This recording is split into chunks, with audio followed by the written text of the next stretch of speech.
সুপ্রিয় দর্শক, আসসালামু আলাইকুম। কেমন আছেন আপনারা? আশা করি সকলেই ভালো আছেন। আজকে একটা নতুন একটা টপিক নিয়ে কথা বলবো। এটা অনেকে শব্দটার সাথে পরিচিত, কিন্তু জিনিসটা কি সেটা অনেকেই জানেন না। সে জিনিসটা হলো গ্যাস লাইটিং।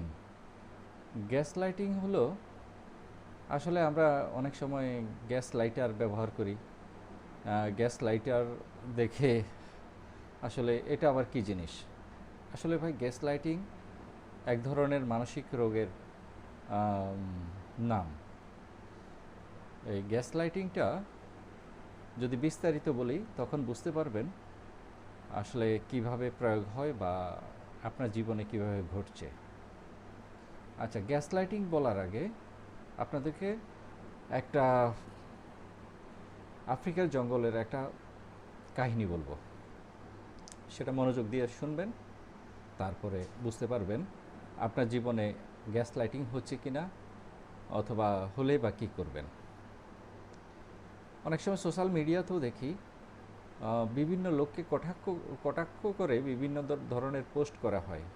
সেই পোস্টগুলা বিভিন্ন লোককে বিভিন্নভাবে কুরুচিপূর্ণ ইঙ্গিত বহন করে। সেটা অনেকে সেটা সহজভাবে নিতে পারে, অনেকে সহজভাবে নিতে পারে না। যেমন আফ্রিকার জঙ্গলের যে কাহিনীটা, আফ্রিকার জঙ্গলে এক ধরনের আদিবাসী থাকে। সে আদিবাসীরা কখনো গাছ কাটে না। তাদের কখনো যদি গাছ কাটার প্রয়োজন পড়ে, তারা কী করে, রোজ সকালবেলা গিয়ে একটা গাছ যেটা সিলেক্ট করেছে সেই গাছটা ওদের দরকার, সেখানে গিয়ে সারাদিন গালিগালাজ করে তারপরে ওরা চলে আসে। এরকম করতে করতে একসময় গাছটা মারা যায়। ঠিক তেমনই গ্যাস লাইটিং খুবই ইম্পর্ট্যান্ট একটা জিনিস। হ্যাঁ, হ্যাঁ, তরুণ প্রজন্ম অনেকে কিন্তু এটা জানে, বা যারা মানসিক রোগ নিয়ে সাফার করছে তারা কিন্তু অনেকেই জানে। এটা কিন্তু এক ধরনের মানসিক অ্যাবিউজ। হ্যাঁ, এটা 1830 সালের দিকে এই জিনিসটা এসেছে। প্রথম নজরে আসে এক এক লোকের, তিনি কিন্তু পরে সেই বিষয়টা নিয়ে একটা সিনেমা বানায়। সিনেমাটার নাম গ্যাস লাইটিং। সিনেমাটার এই বলি, তখন ওনারা কিন্তু গ্যাসে লাইট জ্বালানো হতো। তখন তার হাজব্যান্ড ওয়াইফ বসবাস করত।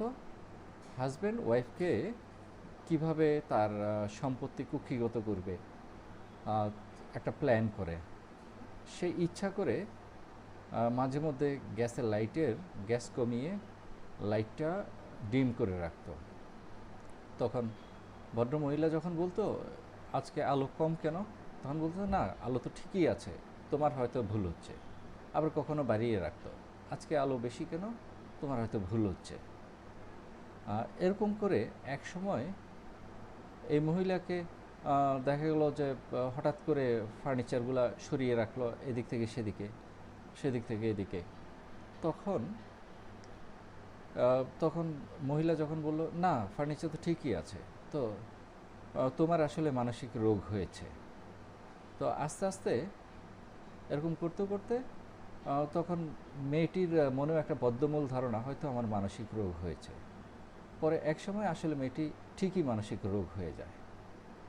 তাকে হাসপাতালে ভর্তি করা হয়। ভর্তি করিয়ে ডাক্তারের সাথে একসাথে হয়ে তারা কি করে মেয়েটির যে সম্পত্তি আছে সম্পত্তি কুক্ষিগত করে। এবার আসুন বাস্তব জীবনে কি হয়। আপনি যখন দেখবেন কেউ আপনাকে কটাক্ষ করছে, এই জিনিসটা আপনার ভুল হচ্ছে, ভাই আপনাকে দেখতে মিস্টার বিনের মতো লাগে, বা ভাই আপনার এই অ্যাটিটিউডটা ঠিক হচ্ছে না, আপনার আসলে আসলে ওর লক্ষ্য হচ্ছে আপনার কনফিডেন্ট লেভেলে আঘাত করা। যখন আপনি কনভিন্সড হয়ে যাবেন, তার কথায় এক হয়ে আসবেন, তখন আপনার কনফিডেন্ট লেভেলটা আস্তে আস্তে কমিয়ে দিবে। এবং কমিয়ে দিয়ে পরবর্তীতে আস্তে আস্তে কী করবে, যেমন অনেককে বলে, ভাই আপনি তো আসলে খুব সহজ সরল, আপনি বোকাশোকা প্রকৃতির। এটা হাসি ঠাট্টা করে অনেকে অনেককে বলে। আহ, এটা আসলে one kind of gas lighting. হ্যাঁ, এটা আপনাকে আহ, বুঝতে হবে। এটা আপনাকে বুঝতে হবে। আপনার কনফিডেন্ট লেভেলটাকে কমিয়ে দেয়। কমিয়ে দিয়ে আস্তে আস্তে আপনাকে কিন্তু ঠিকই একসময় অথর্ব বানিয়ে দিবে। সুতরাং সময় থাকতে সাবধান হয়ে যান। আপনার আশেপাশে অনেকেই আছে গ্যাস লাইটিং করছে, যেটা আপনি ধরতে পারছেন না। সময় থাকতে সাবধান হয়ে যান। আর ভালো থাকুন, নিরাপদে থাকুন, আর আমার জন্য দোয়া করবেন। খোদা হাফেজ।